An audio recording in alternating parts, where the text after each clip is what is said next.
హైదరాబాద్లోని నిమ్స్ తరహాలో ఉత్తరాంధ్ర ప్రజల కోసం దివంగత వైఎస్ఆర్ ప్రారంభించిన విమ్స్ ఆసుపత్రి పెద్ద దిక్కుగా మారింది.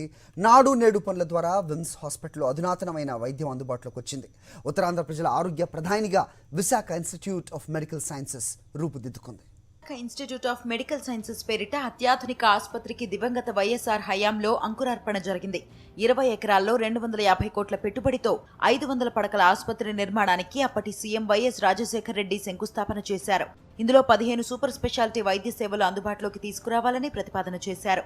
అయితే 2014లో అధికారంలోకి వచ్చిన టీడీపీ విమ్స్ గురించి పట్టించుకోలేదు. దీనిపై ప్రజలు కూడా పెద్ద ఎత్తున ఆందోళన చేశారు. 2019లో వైఎస్ఆర్సీపీ అధికారంలోకి వచ్చిన వెంటనే అన్ని ప్రాంతాల్లో మాదిరిగానే విశాఖలో వైద్యాభివృద్ధిపై సీఎం జగన్ ప్రత్యేక దృష్టి పెట్టారు. ఆసుపత్రి అభివృద్ధికి నిధులు కేటాయించడం ద్వారా విమ్స్ పూర్తి స్థాయిలో అందుబాటులోకి వచ్చింది. తాజాగా నాడు నేడు పనుల్లో భాగంగా 250 కోట్లను సీఎం జగన్ విమ్స్ కు కేటాయించారు. దీంతో మరింత మెరుగైన వైద్య సేవలు విశాఖ వాసులకు అందుబాటులోకి రానున్నాయి. ఓ మంచి ఆలోచనతో పని ప్రారంభిస్తే మంచి ఫలితం ఇస్తుందనడానికి విశాఖలోని విమ్స్ హాస్పిటలే ఉదాహరణ.